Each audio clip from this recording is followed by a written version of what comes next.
नमस्कार दोस्तों, मैं सचिन कुमार अपने YouTube चैनल एम विदेश के सर पर आपका स्वागत करता हूं। दोस्तों, यूपी बोर्ड एनसीईआरटी पैटर्न पर आधारित भौतिक विज्ञान विषय के प्रथम चैप्टर के एक महत्वपूर्ण टॉपिक कूलाम के नियम के सदिश रूप पर हम चर्चा करने जा रहे हैं।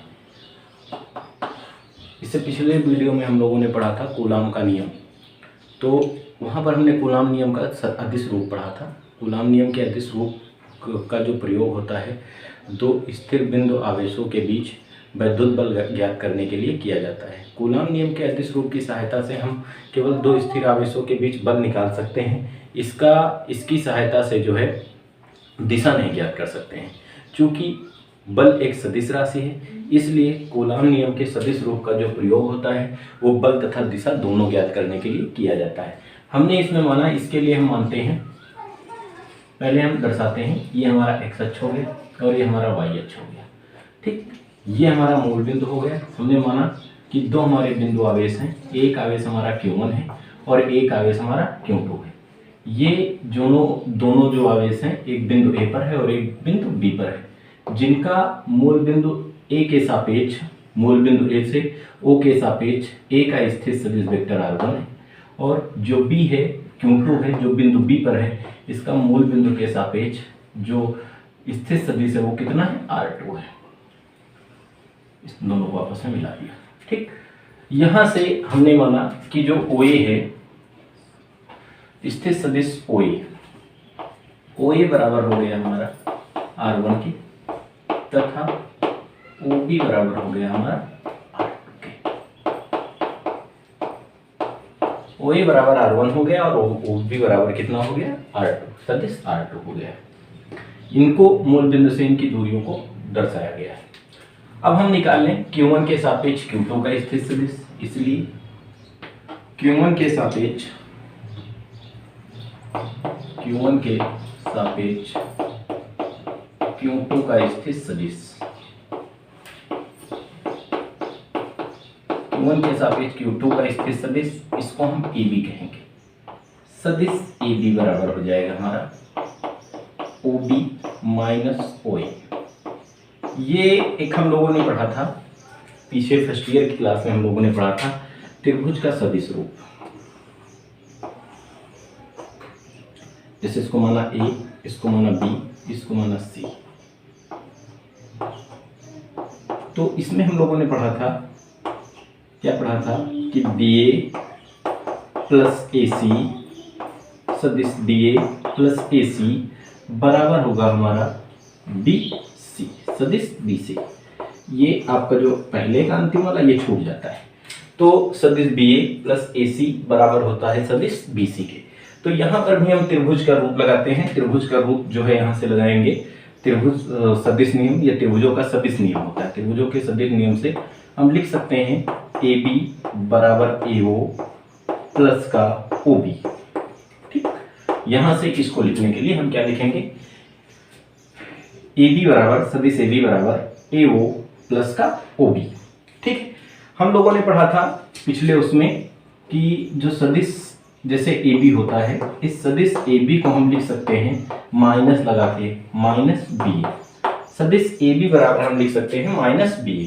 तो यहाँ पर जो, क्योंकि हमें O से A का स्थिर सदिश पता है, O से A का स्थिर सदिश पता है, O से B का पता है, हमें A से O का नहीं पता है, इसलिए हम इसको कन्वर्ट कर देंगे। जो सदिश AO है, सदिश AO को हम लिख सकते हैं माइनस का सदिश OA। ठीक है, यहां से हो जाएगा AB, सदिश AB बराबर AO के स्थान पर कितना लिखेंगे हम, माइनस का OA प्लस का OB। ये हो जाएगा सदिश AB बराबर OB आ जाएगा आगे और OA हो जाएगा पीछे, माइनस का OA। ठीक, तो इस तरीके से जो सदिश AB है, सदिश AB को हम लिख सकते हैं OB सदिश OB माइनस OA। तो सदिश AB, A है आपका 1 पर, Q1 है, और B है आपका 2 पर। तो सदिश AB को हम लिख सकते हैं सदिश R12 बराबर OB के स्थान पर हम लिख सकते हैं R2 माइनस का R1। ठीक, सदिश R12 बराबर लिख सकते हैं सदिश R2 माइनस सदिश R1। अब हम ये निकाल लें सदिश, और यहाँ से हम इसका परिमाण अगर निकालेंगे तो सदिश यहाँ से लिख सकते हैं R12 बराबर मॉड ऑफ सदिश R2 इंटू सदिश R1। ठीक है, यहां से अब हम निकाल लें सदिश R12 का एकांक सदिश सदिश R12 का एकांक सदिश निकाल लें तो सदिश R12 का एकांक सदिश हो जाएगा, एकांक सदिश जैसे हम लोगों ने पढ़ा था, एकांक सदिश बराबर होता है कैप ए बराबर vector A upon mod of A या ए होता है।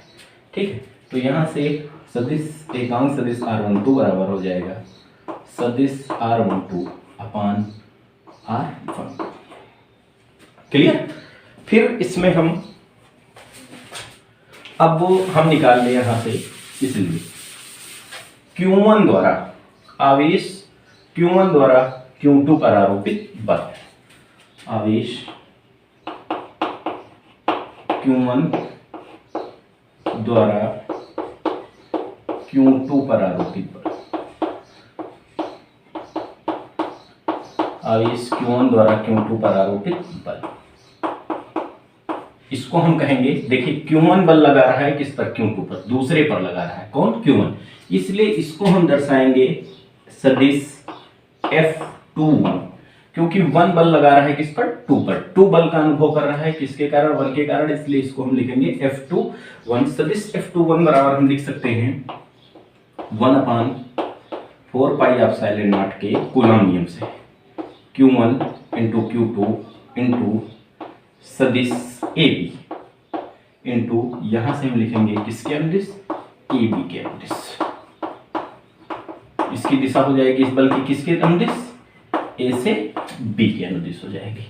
ठीक, ये हो जाएगा सदिश F21, यहां बल बढ़ा सकते हैं, ये हो जाएगा F2, ये हो जाएगा हमारा सदिश F21 बराबर 1/4 पाई एप्सिलॉन नॉट के Q1 Q2, AB के स्थान पर हम लिख सकते हैं सदिश R12 या AB ले लें, AB और AB के अनुदिश यहाँ पर लिख सकते हैं कैप R12। ठीक है, कैप R12 यहाँ सॉरी स्क्वायर होता है कूलम नियम में, F बराबर 1/4 पाई एप्सिलॉन नॉट के Q1 Q2 upon R square, जहाँ Q1 पहला आवेश होता है, Q2 दूसरा आवेश होता है, R दोनों आवेशों के बीच की दूरी होती है। तो यहाँ Q1 पहला आवेश है, Q2 दूसरा आवेश है, इनके बीच की दूरी कितनी है, AB। AB को हमने किससे दर्शाया है, सदिश R12 से, यहाँ से परिमाण रखेंगे R12 तो इसका स्क्वायर है, ये स्क्वायर हो जाएगा, यहाँ पर वैल्यू रख देते हैं F सदिश F21 बराबर 1/4 पाई एप्सिलॉन नॉट के Q1 Q2 into R12 square into एकांक सदिश R12 की जो वैल्यू हम लोगों ने निकाली है वो कितनी आई है, R12 अपॉन R12, सदिश R12 अपॉन R12, यहाँ से ये क्यूब बन जाएगा F21 बराबर 1/4 पाई एप्सिलॉन नॉट के Q1 Q2 अपॉन R12 का होल क्यूब, और ये हो जाएगा सदिश R1। इसके स्थान पर हम R12 की वैल्यू हम लोगों ने निकाली, यहाँ से लिख सकते हैं R12 के स्थान पर कितना लिख सकते हैं, मॉड ऑफ सदिश R2 माइनस मॉड ऑफ सदिश R1 का होल क्यूब, इसको मान लेते हैं समीकरण नंबर 1। ये हो गया सदिश Q1, आवेश Q1 द्वारा Q2 पर आरोपित बल। यहाँ से हमने निकाला था Q1 के सापेक्ष Q2 का सदिश, अब अगले स्टेप में हम इसमें निकालेंगे Q2 के सापेक्ष Q1 का स्थिर सदिश, Q2 के सापेक्ष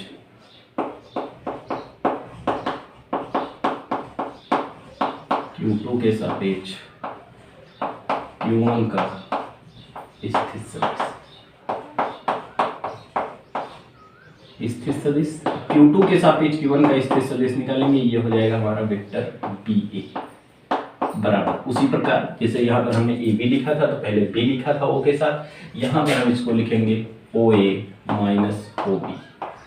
पुनः इसमें हम त्रिभुज का रूल लगाएंगे, त्रिभुज का रूल क्या लगाएंगे, BA बराबर हम लिख सकते हैं सदिश BA बराबर सदिश BO प्लस का OA, कितना लिख सकते हैं, सदिश त्रिभुज ये त्रिभुजों का सदिश रूप है। त्रिभुजों के सदिश रूप से हम लिख सकते हैं बी ए सदिश बी ए बराबर सदिश बी ओ प्लस सदिश ओ ए लिख सकते हैं यहाँ पर। तो यहाँ पर पुनः हमने जो सदिश बी ओ है, इस सदिश बी ओ को हमने कर दिया सदिश ओ बी। कौन सा चिन्ह लगा के? माइनस चिन्ह लगा, माइनस लगा देते हैं तो इसकी दिशा पलट जाती है, यहाँ पर माइनस हो जाएगा। ये हो जाएगा सदिश बी ए बराबर ओ ए। ओ ए के स्थान पर हम कितना लिखेंगे? ओ ए की वैल्यू है आपकी सदिश R1, तो ओ बी की वैल्यू है सदिश R2। तो R1 माइनस R2 और बी किस पोजीशन पर है? दूसरी पर है, और ए किस पर है? पहली पर है। तो इसको हम R21 लिख सकते हैं। सदिश R21 बराबर हो जाएगा यहाँ से R1 माइनस R2 हो जाएगा। ठीक, अब यहाँ से हम निकालेंगे, यहाँ से तीर जो है सदिश हटाएंगे, इधर माड लग जाएगा। R21 बराबर माड R1 माइनस माड R2। ठीक, अब वो यही निकाल लें R सदिश R21 का एकांक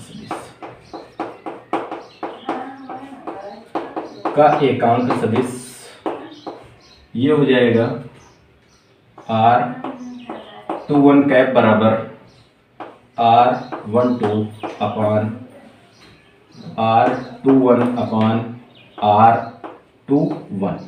ठीक, अब हम निकाल लें, इसलिए आवेश Q2 द्वारा Q1 पर आरोपित बल, आवेश Q2 द्वारा Q1 पर आरोपित बल।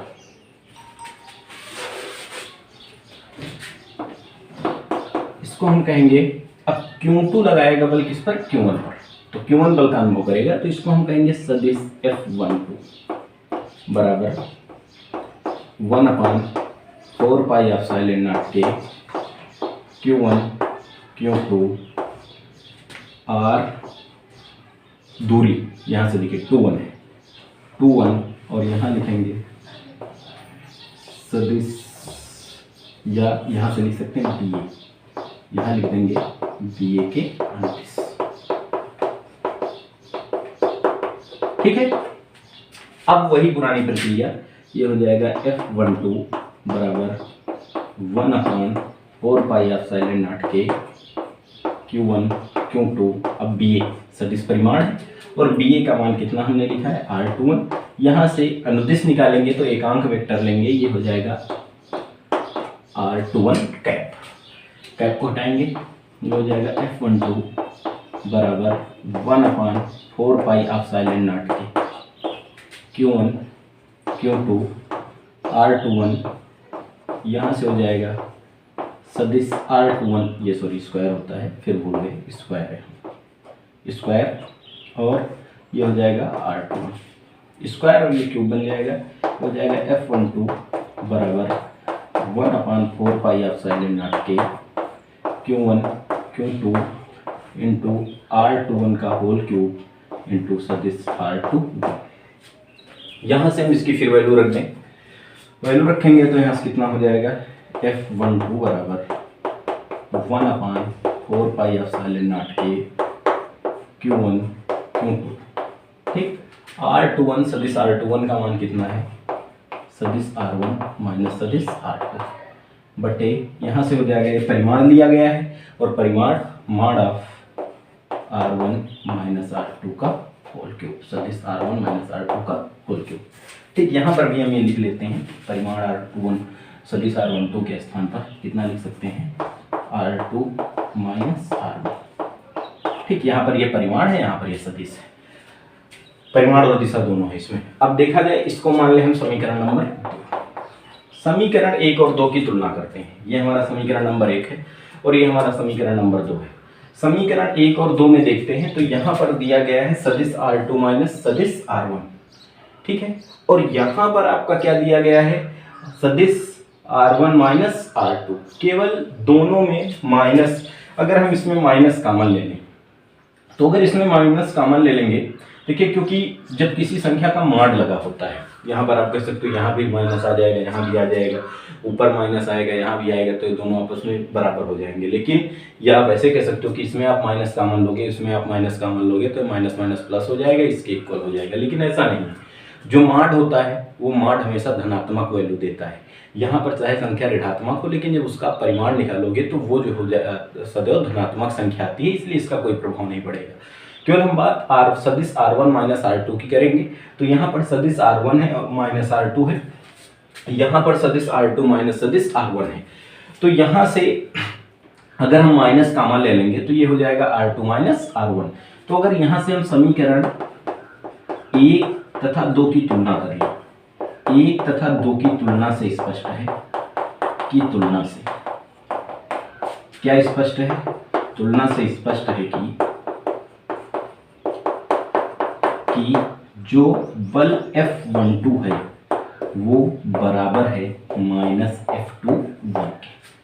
अर्थात कहने का तात्पर्य यह है कि Q1 द्वारा Q1 जितना बल Q2 पर आरोपित करता है, Q2 उतना ही बल किस पर आरोपित करेगा, Q1 पर आरोपित करेगा। अर्थात कहने का मतलब है कि आवेश Q1 द्वारा Q2 पर आरोपित बल F21, सदिश F21 जो है वो Q2 द्वारा Q1 पर आरोपित बल सदिश F12 के परिमाण के समान है, परंतु दिशा में कैसा है, विपरीत है। अर्थात हम ये कह सकते हैं कि एक आवेश द्वारा दूसरे आवेश पर आरोपित बल जो है वो दूसरे आवेश द्वारा पहले आवेश पर आरोपित बल के परिमाण में समान है, परंतु दिशा में क्या है, विपरीत है। इसलिए जो कूलाम नियम का सदिश रूप होता है ये न्यूटन के गति विषयक तृतीय नियम क्रिया प्रतिक्रिया के नियम का पालन करता है। ठीक है, तो यहाँ से क्वेश्चन ये भी आता है कि कूलाम दिखाइए कि जो कूलाम का सदिश रूप होता है वो न्यूटन के गति विषयक तृतीय नियम का पालन करता है।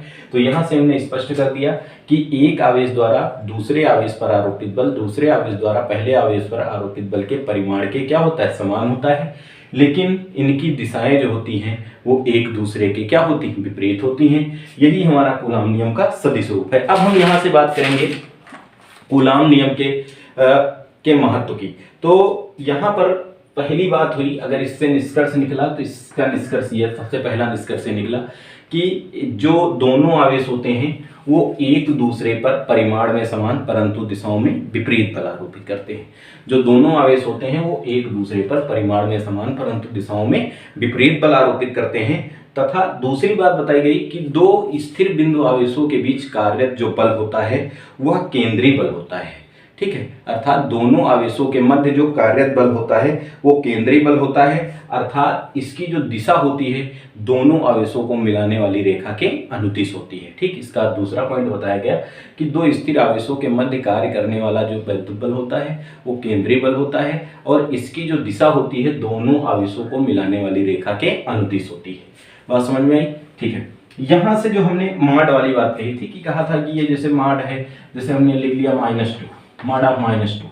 ठीक, तो हमने कहा ये पॉजिटिव वैल्यू देगा। पॉजिटिव वैल्यू क्यों देता है, इसका तात्पर्य होता है अगर किसी संख्या का माड होता है तो माड का मतलब होता है पहले हम इस संख्या का वर्ग करेंगे। जैसे इसमें -2 है, -2 का हम वर्ग कर दें और वर्ग करने के पश्चात इसका वर्गमूल निकाल लें। तो -2 का वर्ग करेंगे 4 आएगा और 4 का वर्गमूल जो आएगा वो कितना आएगा, 2 आएगा। कोई भी संख्या ले लेते हैं। ठीक, तो माड का मतलब क्या होता है, जो दी गई संख्या है, राशि है, उस राशि का पहले हम वर्ग करते हैं और वर्ग करने के पश्चात उसका क्या निकाल लेते हैं, वर्गमूल। तो कोई भी अगर ऋणात्मक संख्या होगी तो उसका अगर हम वर्ग करेंगे तो वर्ग करने पर वो सदैव किस में बदल जाएगी, धनात्मक संख्या में बदल जाती है। इसलिए जो माड होता है वो हमेशा कैसी वैल्यू देता है, पॉजिटिव वैल्यू देता है। तो ये कूलाम नियम का सदिश रूप था। ये भी एक महत्वपूर्ण टॉपिक है इंटरमीडिएट के सिलेबस का। अगर आपको हमारा ये वीडियो पसंद आया हो तो हम लाइक करेंगे, कमेंट करेंगे और हमारे चैनल को सब्सक्राइब करेंगे, जिससे आपको आने वाले नए वीडियो की नोटिफिकेशन प्राप्त हो जाए। धन्यवाद।